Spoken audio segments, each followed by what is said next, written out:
Hello friends, welcome to SSC coaching centre. दोस्तों, आज के वीडियो में हम बात करेंगे क्लॉक यानी कि घड़ी के प्रश्नों की। तो आप ये वीडियो पूरा देखिएगा ताकि आपको समझ में आ जाए कि घड़ी के प्रश्नों को कैसे सॉल्व करते हैं। तो चलिए स्टार्ट करते हैं। पहला क्वेश्चन है, एक घड़ी प्रत्येक दिन 15 मिनट आगे हो जाती है। 15 मिनट आगे हो जाती है। यदि उसे दोपहर 12 बजे सही सेट करके चलाया जाता है तो प्रातः 4 बजे वह क्या समय दिखाएगी। देखो, एक घड़ी है, प्रत्येक दिन में 15 मिनट आगे हो जाती है। प्रत्येक दिन का मतलब है कि 24 घंटे में, क्योंकि एक दिन का मतलब 24 घंटा हो गया ना। 24 घंटे में वो 15 मिनट आगे हो जाती है। ठीक है, 15 मिनट आगे हो जाती है। उसे दोपहर के 12 बजे सही सेट करके चलाया जाता है तो वो प्रातः 4 बजे क्या समय दिखाएगी। देखो समझिएगा, उसे दोपहर के 12 बजे सही सेट करके चला गया, दोपहर के 12 बजे। तो दोपहर के 12 बजे से लेके रात के 12 बजे तक 12 घंटे हो जाएंगे। रात के 12 बजे से लेके फिर सुबह के 4 बजे तक 4 घंटे हो जाएंगे, क्योंकि प्रातः 4 बजे का मतलब क्या है, सुबह के 4 बजे। भाई दोपहर के 12 बजे सही सेट करके चलाया है तो दोपहर के 12 से रात के 12 तक 12 घंटे हो जाएंगे। फिर रात के 12 से सुबह के 4 बजे तक 4 घंटे ये हो जाएंगे। तो 12 और 4 16 घंटे हो जाएंगे। ठीक है, तो 16 घंटे का निकालेंगे। 15 मिनट आगे हो रही थी, ठीक है, 24 से डिवाइड कर दो, 16 घंटे का निकालना है, 16 से मल्टीप्लाई कर देंगे। समझ में आ गया ना? क्लियर है? यहां तक किसी को कोई दिक्कत नहीं होनी चाहिए। भाई 16 घंटे का तो निकालेंगे तो ये 15 में 24 से डिवाइड कर देंगे, 16 से मल्टीप्लाई कर देंगे। चलो कटा दो, 8 से कटाऊंगा, 8 त्रिक का 24, 8 दुने का 16, 3 पंजे 15, 5 दुने का कितना 10, यानी कि कितना 10 मिनट। अभी आंसर ये निकल के नहीं आया, 10 मिनट ये जो आंसर है ना अभी निकल के नहीं आया। अब यहां पे वह प्रातः 4 बजे क्या समय दिखाएगी। 4 बजे से पूछा है ना, जहां 4 बजने चाहिए वहां बजेंगे 4:10। ठीक है, जहां 4 बजने चाहिए वहां 4:10 का समय दिखाएगी, क्योंकि वो 24 घंटे में 15 मिनट आगे हो रही थी तो 16 घंटे में वो 10 मिनट आगे हो जाएगी। तो 16 घंटे के बाद 4:10 का टाइम दिखाएगी। ये डी ऑप्शन है बिल्कुल सही जवाब। बात आसानी से समझ में आ गई। अब देखेंगे अगला प्रश्न। अगला प्रश्न है, कृष्ण का एक मित्र राम हर रविवार को उससे मिलने आता है।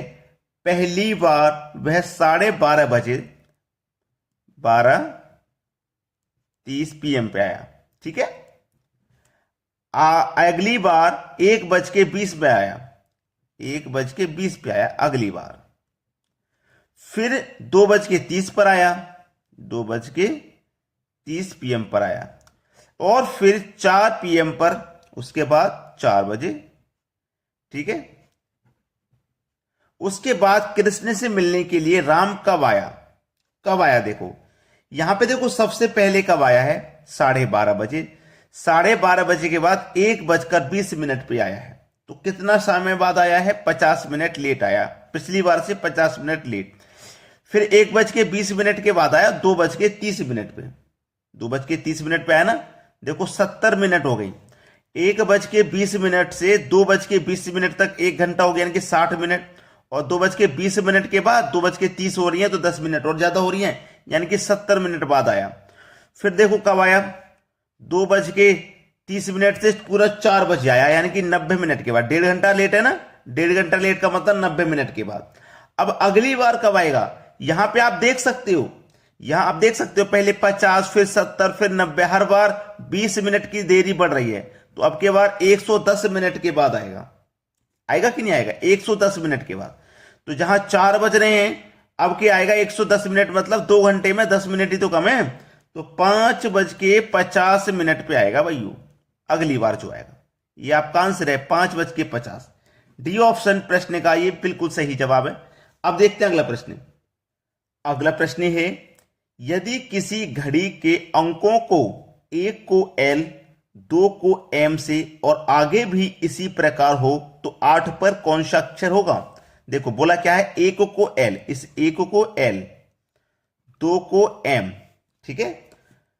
अब 3 को, फिर 3 को क्या जाएगा, LMNOP लगातार संख्या है ना, तो 3 को आ जाएगा N, 4 को O, ये P, ये Q, ये R और ये S। हमें 8 तक ही जाना था। बोला है 8 पर कौन सा अक्षर होगा भाई, 8 पर हो जाएगा S, यानी कि पहला ऑप्शन बिल्कुल सही है। यहां पे क्लियर है ना सभी को। इस तरीके का प्रश्न कभी भी अगर एग्जाम में आए तो आप पहले ये क्लॉक यानी कि घड़ी बना लेंगे। घड़ी बनाने के बाद सबको आप नंबरिंग दे देंगे, 12 घंटे होते हैं।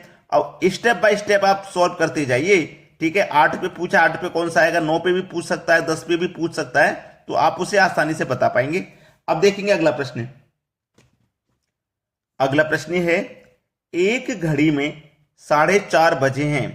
यदि मिनट की सुई पूरब की ओर है तो घंटे की सुई किस दिशा में होगी। देखिएगा 4:30 बजे हैं, उसने क्या बोला 4:30 बजे हैं, तो हम पहले 4:30 बजाएंगे घड़ी में। 4:30 जब बजेंगे तो मिनट की सुई 6 पे होगी और घंटे की सुई 4 और 5 के बीच में होगी, ठीक है ना। ये बात क्लियर हो गई।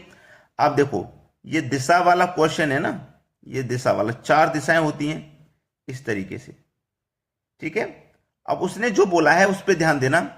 मिनट की सुई पूरब की ओर है, ये जो मिनट की सुई है ना ये पूरब की ओर है, इसका मतलब यहां पूरब दिया गया है।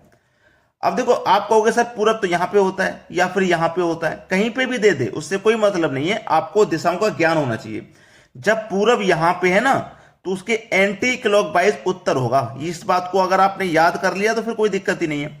जब पूरब यहां पे है तो उसके एंटी क्लॉकवाइज यहां उत्तर होगा। अगर पूरब यहां पे है तो उत्तर यहां होगा, अगर पूरब यहां है तो उत्तर यहां होगा, अगर पूरब यहां है तो उत्तर यहां होगा। इस तरीके से आप याद करना। अब पूरब का अपोजिट, पूरब के अपोजिट पश्चिम और उत्तर का अपोजिट दक्षिण होता है, इतना तो सभी को मालूम है ना। अब देखो बोला है सुई किस दिशा में होगी, घंटे की सुई किस दिशा में, तो घंटे की सुई तो ये जा रही है भाई, घंटे की सुई तो ये जा रही है जो कि उत्तर और पूरब की दिशा में है। उत्तर पूरब दिशा में है कि नहीं भाई, उत्तर पूरब, उत्तर पूरब सी ऑप्शन हो जाएगा सही जवाब। सभी को समझ में आ गया होगा, कोई दिक्कत किसी को नहीं होगी। चलिए अब देखते हैं अगला प्रश्न। अगला प्रश्न है 9:30 पर दोनों सुइयों के बीच कितने अंश का कोण बनेगा। यह सवाल बहुत अच्छा है, ठीक है। चलिए यहां पे घड़ी बनाने की जरूरत है नहीं, लेकिन फिर भी मैं आपको देखिए समझा देता हूं। ये मैं घड़ी बना लिया, यहां 12 बजेंगे, यहां 6, यहां 3, यहां 9, 10, 11, 1, 2, 4, 5, 7, 8, ठीक है। 9:30, 9:30 का मतलब क्या है 9:30, तो 9:30 पे घंटे की सुई 9 और 10 के बीच में होगी और मिनट की सुई 6 पे होगी, ठीक है। दोनों सुइयों के बीच कितने अंश का कोण बनेगा, यानी कि ये कोण पूछा उसने, ये कोण पूछा है, दोनों सुइयों के बीच में यही कोण पूछेगा क्या बनेगा, ठीक है। चलिए कितने अंश का कोण बनेगा, तो यहां पर सबसे पहले मैं आपको एक चीज बता देता हूं। सबसे पहले मैं यहां पे एक चीज बता देता हूं आपको क्लियर करके कि देखो ये 9 है ना, ये 9 पे से देखो सुई 3 पे जा रही है, ठीक है, यानी कि इस तरीके से जा रही है। अब ये अगर मैं यहां से ऐसे करके और ऐसे करके नजर डालूंगा 9 से 6 पे ऐसे करके, तो देखो ये 90 डिग्री का कोण है कि नहीं भाई। 9 से और ये 6 पे 90 डिग्री का कोण है। 1 घंटा 6 से देखो 1 घंटा, 2 घंटा, 3 घंटा, समय है 3 घंटे का, समय है 3 घंटे का, कोण बन रहा है 90 डिग्री का, है ना। तो 1 घंटे में कितना कोण बनेगा भैया 30 डिग्री का। जब 3 घंटे में 90 डिग्री तो 1 घंटे में 30 डिग्री, और जब 1 घंटे में 30 डिग्री तो आधे घंटे में कितना 15 डिग्री। बस सवाल खत्म हो गया। देखो अब कितने डिग्री का कोण बनेगा ये कोण बताना था ना, तो देखो यहां से लेकर यहां तक 3 घंटे में हो गया 90 डिग्री, और आधे घंटे में 9 और 10 के बीच में आधा घंटा ही तो है, तो यहां पे कितना बनेगा 15 डिग्री आधे घंटे में, तो ये हो जाएगा भैया 105 डिग्री। 105 डिग्री सी ऑप्शन बिल्कुल सही जवाब है। अगर लाइक नहीं किए हो भाई तो लाइक कर दो, इतना काम कर दीजिए हमारे लिए कि वीडियो लाइक। अगर कोई भी बात है तो आप उसे कमेंट बॉक्स में जरूर बताया करें, ठीक है दोस्तों, धन्यवाद।